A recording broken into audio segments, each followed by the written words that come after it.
Hello guys, welcome to the Explainer Buddy. I hope all of you are good and healthy.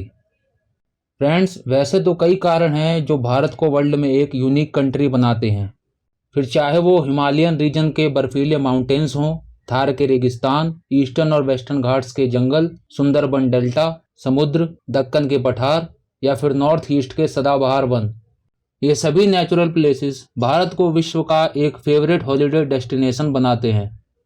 But guys, हमारा देश केवल अपने प्राकृतिक सौंदर्य के कारण ही नहीं बल्कि अपने सांस्कृतिक सौंदर्य के कारण भी फेमस है।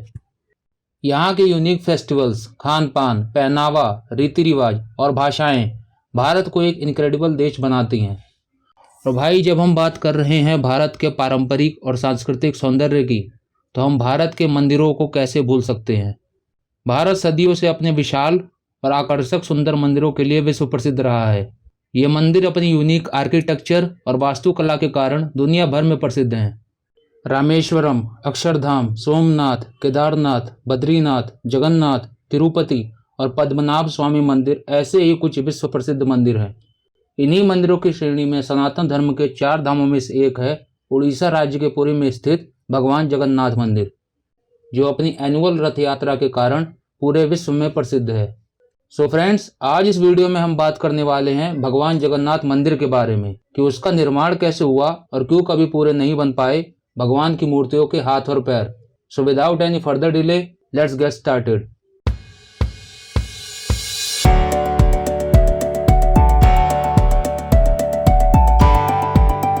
सो गाइस, लेके चलते हैं आपको थोड़ा फ्लैशबैक में, उस समय जब महाभारत का युद्ध हो चुका था खत्म और पांडवों के भाई युधिष्ठिर बन चुके थे हस्तिनापुर के नए सम्राट। जगन्नाथ मंदिर के निर्माण की यह कहानी तब आरंभ होती है जब महाभारत का युद्ध खत्म होने के 36 वर्ष बाद द्वारकाधीश भगवान श्री कृष्ण अपना शरीर त्यागने का निश्चय करते हैं।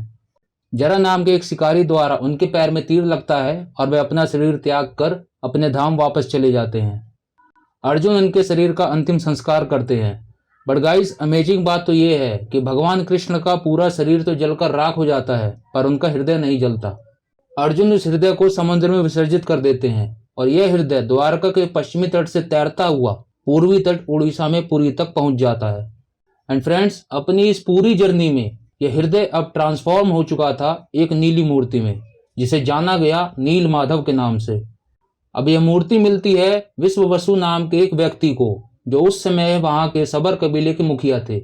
विश्ववसु और सबर कबीले के लोग उस मूर्ति को नीलांचल पर्वत पर स्थापित करके भगवान नील माधव की पूजा करने लगते हैं।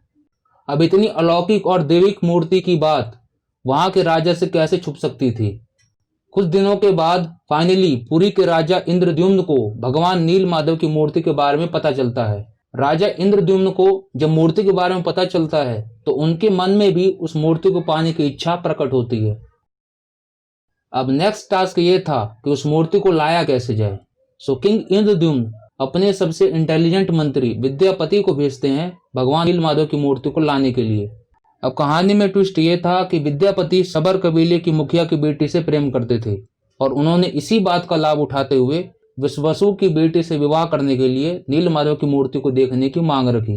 विश्ववसु विद्यापति की मांग मान गए, बट फ्रेंड्स, सबर कबीले के लोग नहीं चाहते थे कि किसी को भी भगवान नील माधव के बारे में पता चले। इसलिए विश्ववसु विद्यापति की आंख पर पट्टी बांधकर उन्हें नीलांचल पर्वत की उसी गुफा में ले गए जहां भगवान नील माधव की मूर्ति स्थापित थी। पर विद्यापति भी एक चालाक और बुद्धिमान व्यक्ति थे और वो गुफा के रास्ते में सरसों के दाने गिराते हुए जा रहे थे ताकि बाद में वो मूर्ति तक पहुंचने का रास्ता जान सकें। मूर्ति के पास पहुंचने पर विद्यापति भक्ति और आनंद से भर गए और उन्हें विश्ववसु को धोखा देने का पछतावा हुआ और उन्होंने विश्ववसु की बेटी से विवाह कर लिया और कभी वापस गए ही नहीं।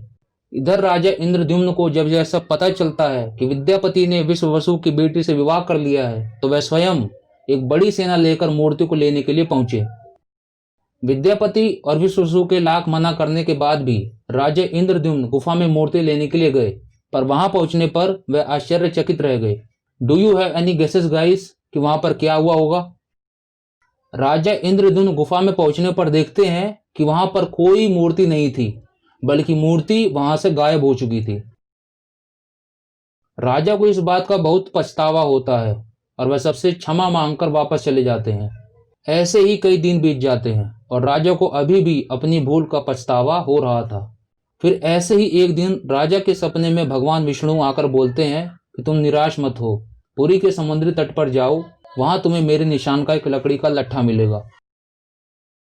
उस लट्ठे से मूर्ति बनाकर मंदिर में मेरी स्थापना करवा देना। यह लट्ठा कुछ और नहीं बल्कि भगवान नील माधव की मूर्ति ही होती है, जो अब लकड़ी का रूप ले चुकी थी। यह सुनकर राजा अगले दिन ही पुरी के समुद्री तट की ओर जाते हैं और जैसा कि भगवान विष्णु ने कहा था, राजा को वहां पर एक शंख के निशान वाला लकड़ी का लट्ठा मिलता है। राजा उस लट्ठे को उठवाने का बहुत प्रयास करते हैं, पर कोई भी उस लकड़ी के लट्ठे को नहीं उठा पाता। अंत में राजा इंद्रद्युम्न लकड़ी के लट्ठे को उठाने के लिए विश्ववसु को बुलाते हैं। क्योंकि विश्ववसु भगवान नील माधव के परम भक्त थे, इसलिए वे उस भारी भरकम लकड़ी के लट्ठे को अकेले ही बड़े आराम से उठा लेते हैं। अब लकड़ी तो आ गई, बट अब अगला काम था उस लकड़ी से मूर्ति बनाना। सो गाइस, जब उस लकड़ी को विश्ववसु के अतिरिक्त कोई उठा ही नहीं पाया तो उससे मूर्ति तो कोई क्या ही बना पाएगा।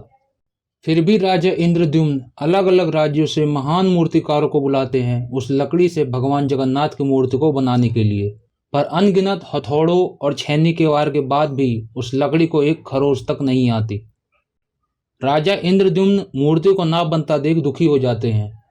फिर एक दिन देवताओं के शिल्पकार विश्वकर्मा स्वयं एक बूढ़े व्यक्ति का रूप लेकर राजा के पास आते हैं और उन्हें मूर्ति को बनाने का वचन देते हैं। पर विश्वकर्मा की यह मांग होती है कि वह मूर्ति एक बंद कमरे में बनाएंगे और जब तक वह मूर्ति बना नहीं लेते, ना ही कोई उनके काम में बाधा डालेगा और ना ही कोई कमरे में प्रवेश करेगा। मूर्ति बन जाने के बाद वह स्वयं दरवाजा खोल देंगे। राजा इंद्रद्युम्न यह बात मान लेते हैं और विश्वकर्मा मूर्ति को बनाना आरंभ कर देते हैं।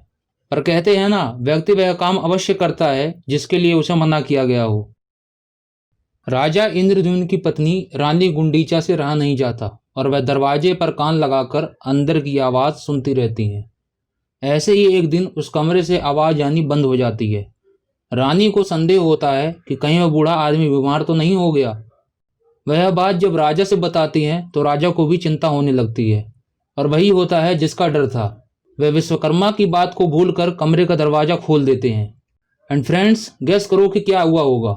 कमरे में वह बूढ़ा व्यक्ति था ही नहीं। वह बूढ़ा व्यक्ति वहां से गायब हो चुका था और भगवान जगन्नाथ, बालभद्र और सुभद्रा की आधी अधूरी मूर्तियां रखी हुई थी।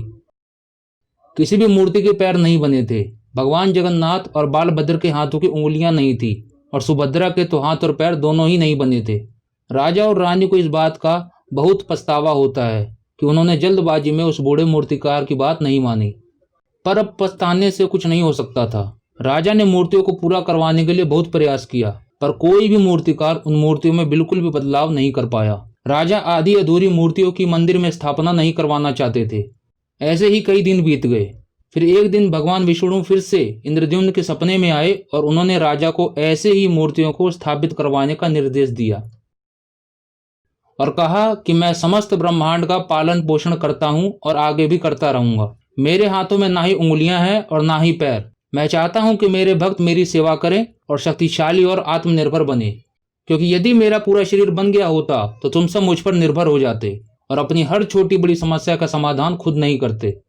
अगले दिन भगवान विष्णु के निर्देश पर राजा ने एक विशाल मंदिर का निर्माण कार्य आरंभ करवाया और मंदिर बन जाने के बाद भगवान जगन्नाथ को बालभद्र और सुभद्रा के साथ मंदिर में पूरी प्राण प्रतिष्ठा के साथ स्थापित करवा दिया।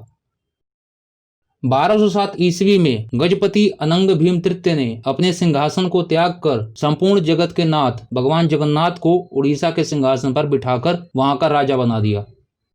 उड़ीसा के लोग भगवान जगन्नाथ को अपने परिवार का हिस्सा मानते हैं और कोई भी काम उनके आशीर्वाद के बिना नहीं करते।